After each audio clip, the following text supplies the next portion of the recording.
Hi, everybody. Today we are answering the question, why elderly parents seem to lack motivation to recover from an illness or to manage their health.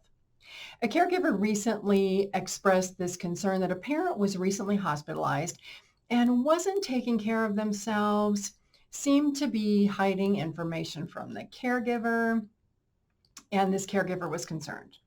So today I'm going to answer the question of why it might appear that elderly parents lack motivation.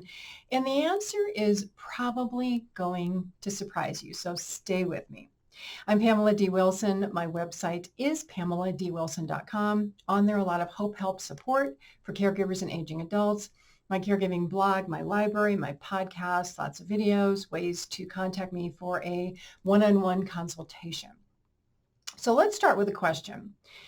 How many of you have ever been so sick that you were hospitalized maybe for a couple of days, a week, longer, or you experienced some kind of injury or accident? So maybe a broken arm, you hurt your knee, something else like that.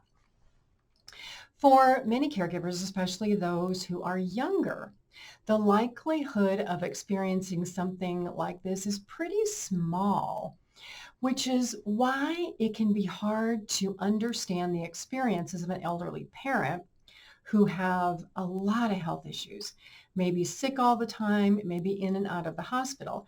It's because you lack the experience to put yourself in their shoes. Okay, so we're going to talk about two different parts about recovering from an illness. One is an unintentional injury, and the other one is being hospitalized. So for your elderly parent, an injury could be a fall, it could be a hip fracture that they have to have surgery for. If you're a younger adult, like we talked, maybe you're a runner or you bicycle, you hurt your knee, maybe you hurt your shoulder, you have to go have arthroscopic surgery or rotator cuff surgery or something. So for all of these issues, there's a recovery period, right? So you have an injury, you get sick, maybe you go in the hospital, you have surgery, and then you have to get better again. Well, for younger people, the recovery periods are short, right? Because your body's young, you're healthy, you don't have a lot of chronic illnesses, and maybe this is the first time you've been injured. Well, for older people, it's a whole different world. And when I say older, it could be 60, 70, 80, 90, right? Older people, the body's older, and they may have a lot of chronic illnesses like heart disease or diabetes, arthritis, COPD. So when you combine all of that, there are a lot of psychological factors that very few people in healthcare talk about. And psychological factors relate to our mental attitude. And the word mental illness can come up, and that has a negative stigma to it.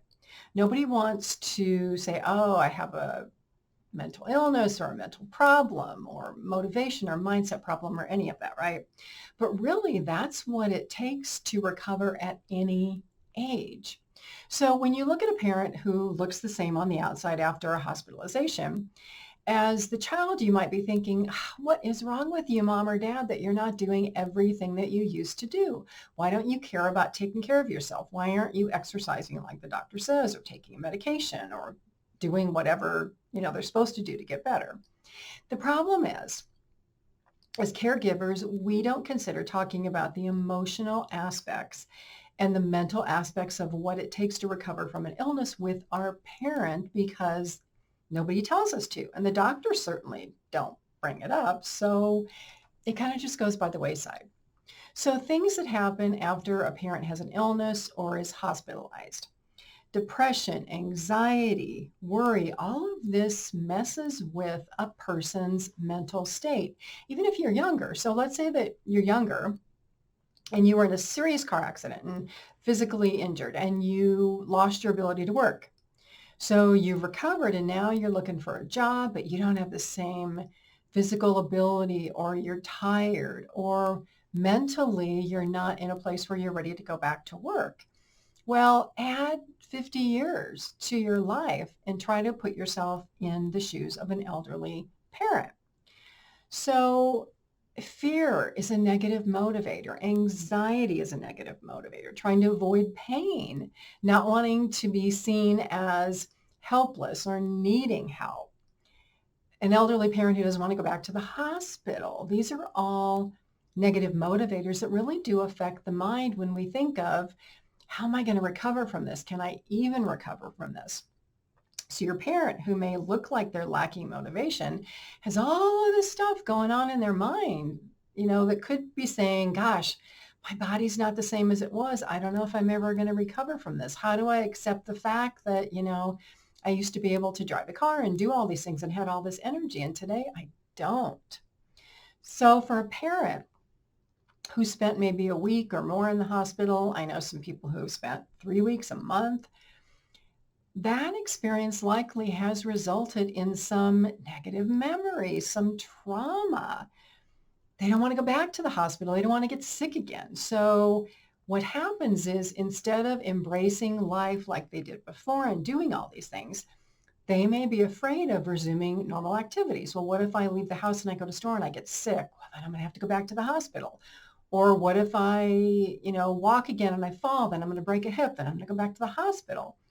So older people can worry a lot about being able to return to their prior abilities, or if the illness or injury was severe, they may have to say, well, how am I going to live my life without being able to do all of these things? And the way that you can relate to that as a younger person is, you have an injury. Let's say you injure your leg or your shoulder, and you're used to just getting up every day and being active and doing what you want and driving and going to the store. And all of a sudden, you can't do any of this. And the doctor said, oh, no, you can't ride your bike for 6 months. You can't go hiking for 6 months. You can't, do all those things that you loved, not for 6 months. You have to get better. Well, trust me, that is going to mess with your mental outlook, because doing those things made you happy. They made you optimistic. They made you feel good. And so when you take away all these things that make you feel good every day, it does mess with your mental outlook, your motivation, your mindset, how you interact with other people, your relationships with other people. So for elderly parents, the effort that it can take to try to regain strength and to learn to live in a body again that, for whatever reason, may not ever be the same is huge. So as a young person, the way that you might be able to equate that is, if you were in an accident and tomorrow you were wheelchair bound and you had to give up all these things in your life. Try to put yourself in that position and think about that when you talk to your elderly parent who, doesn't seem to want to exercise or take their medications or isn't motivated to do things, and have conversations and say, Mom and Dad, I understand the physical part of how you're feeling, but emotionally, it's hard for me to imagine because I'm not in your place. I'm not feeling the way that you feel. Can you help me understand what's going on and how I can help you? So for anybody, if you're in a place of judgment or wondering why somebody isn't motivated or why they're struggling, consider the fact that it may be up here. It may be how they're looking at a situation, and maybe they need support. Maybe they need a counselor, or maybe just to talk to a family member, or even joining a patient support group or a support group that deals with certain types of medical issues, heart disease, Alzheimer's, diabetes. Finding support from people who are in similar situations and how they've healed and what they've done and how they were able to change their life can be very motivational for all of us. I'm Pamela D Wilson. Thanks for being here to watch this video. There is a lot of hope, help, support for caregivers and aging adults. Check out my website, PamelaDWilson.com, online courses, blog, podcasts, library articles, and there's also hundreds of videos here on my YouTube channel. Please press the share button, like, follow, and share this information with people that you know who might be looking for hope, help, and support. Have a fabulous day today. I'll see you all again soon in another video.